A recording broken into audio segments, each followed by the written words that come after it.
I want to tell you something that still embarrasses me a little, because it wasn't a big moment. It wasn't a movie moment. It happened over a phone bill. Every month, my roommate Theo and I split our expenses down to the cent using this app that reminds you, very cheerfully, that you owe someone $11.43.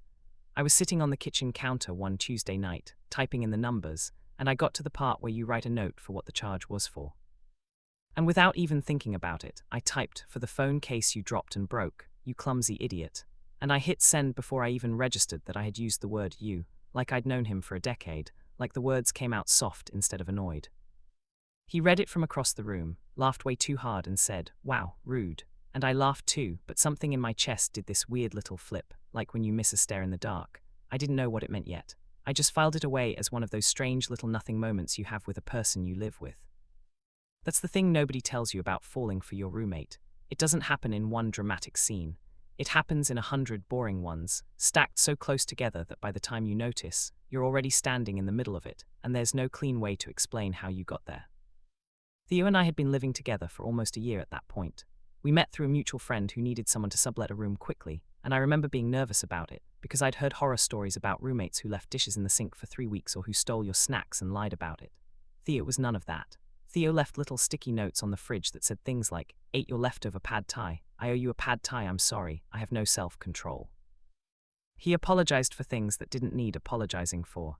He hummed while he made coffee, always slightly off-key, always the same 3 songs on rotation.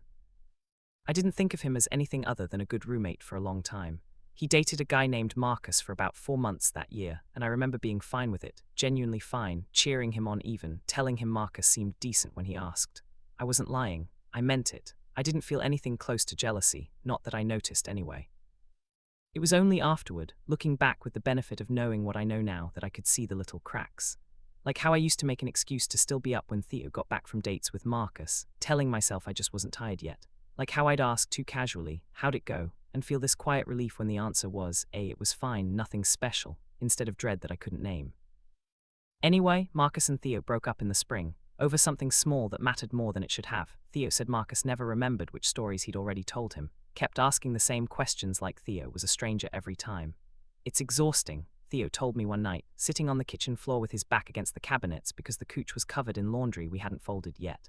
Being with someone who doesn't actually listen, you know. I sat down next to him on the floor because it felt rude not to. "I know," I said, even though I wasn't sure I did know, not really, not from experience, but I wanted to know. I wanted him to keep talking. We ended up staying on that kitchen floor until almost 2 a.m., him talking about Marcus, then not talking about Marcus at all, just talking about his mom's garden and a trip he took to Portugal when he was 19, and how he almost became a marine biologist before he got seasick on a research boat and rethought his whole life plan.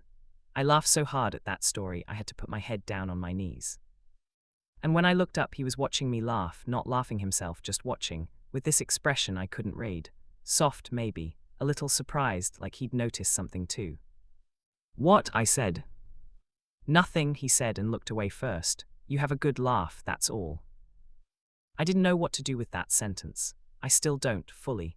But I remember it kept me awake that night, replaying in my head like a song stuck in a loop, and I told myself it didn't mean anything because I needed it not to mean anything. Because if it meant something, I'd have to actually deal with it, and I was not, at that point in my life, someone who dealt with things. I avoided things. I was extremely good at pretending I hadn't noticed my own feelings until they became impossible to ignore, like a smoke alarm that only goes off once the whole kitchen's on fire. So I did what I always do. I pretended the moment on the kitchen floor didn't happen. I went back to normal, or what I told myself was normal, making him coffee some mornings if I was up first, him doing the same for me, watching bad reality TV together on Sunday nights, the kind where you both pretend to hate it while being completely invested in whether some stranger gets a rose or gets sent home. Small stuff, roommate stuff. Nothing stuff, except it stopped feeling like nothing. The part where everything actually cracked open happened almost by accident, 3 months later, at the worst possible time, in the worst possible way, which feels about right, honestly, because nothing about real feelings ever arrives when you're prepared for it. My dad had a health scare. Nothing life-threatening in the end, but I didn't know that yet when I got the call. I was at work, and my mom's voice on the phone was doing that thing where it's too calm, too controlled, the way people talk when they're trying not to fall apart in front of you. I don't remember driving home. I don't remember much of that day, except standing in our apartment doorway with my keys still in my hand, not able to make myself walk further into the room, like if I stood still long enough none of it would be real. Theo came out of his room because he heard the door.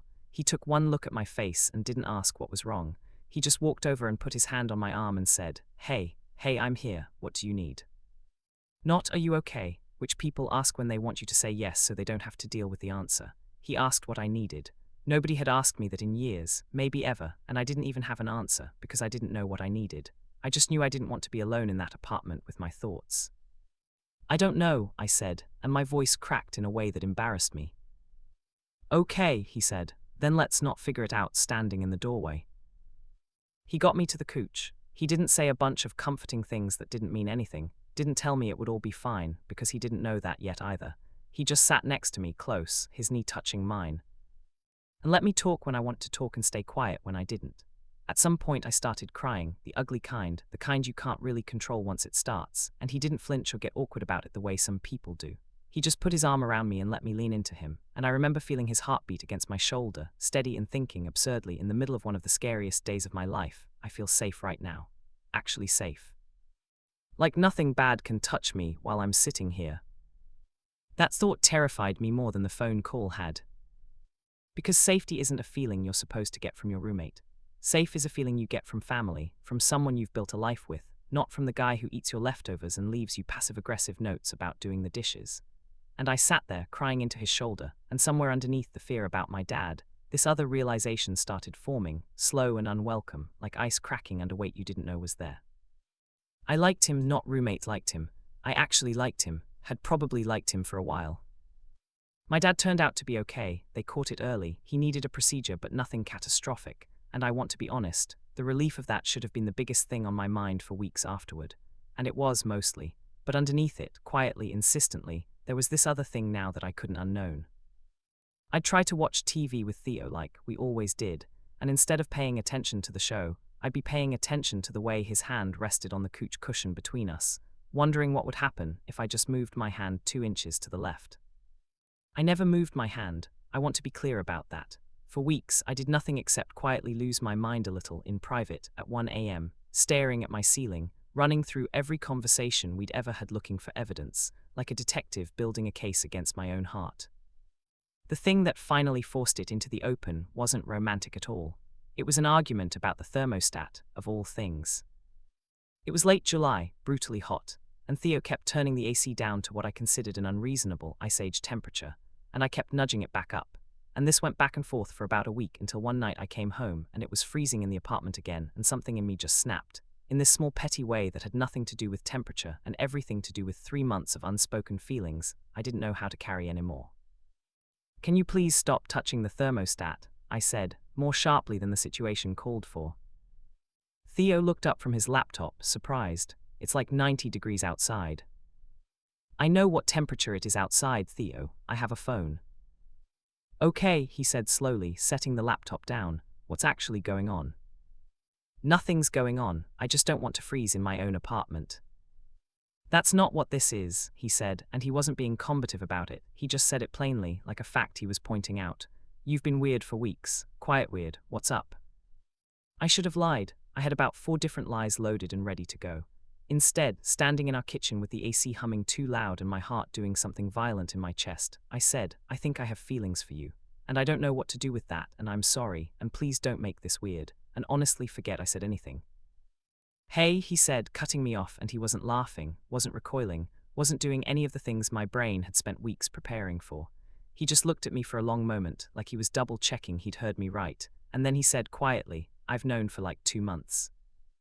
I blinked. What? I've known, he said again. I wasn't going to say anything because I didn't want to make it weird, or push you into something you weren't ready for, or I don't know, I kept telling myself I was imagining it. But then you'd do stuff, like the way you'd get quiet whenever I talked about dating anyone, or how you'd remember exactly how I take my coffee without me ever telling you twice. I noticed, I just didn't know if you had. You never said anything, I said, and it came out almost accusatory, though I didn't mean it that way. Neither did you, he said, and there was a small smile pulling at the corner of his mouth now, nervous, hopeful. We're both idiots, apparently. I laughed, this shaky, relieved laugh, and something in my chest that had been clenched tight for months finally loosened. So what now? He walked closer slowly, like he wasn't fully sure he was allowed to, and said, "Now I guess we stop pretending, if you want to." "I want to," I said, before I could second guess it, before the part of my brain that avoided things could talk me out of it.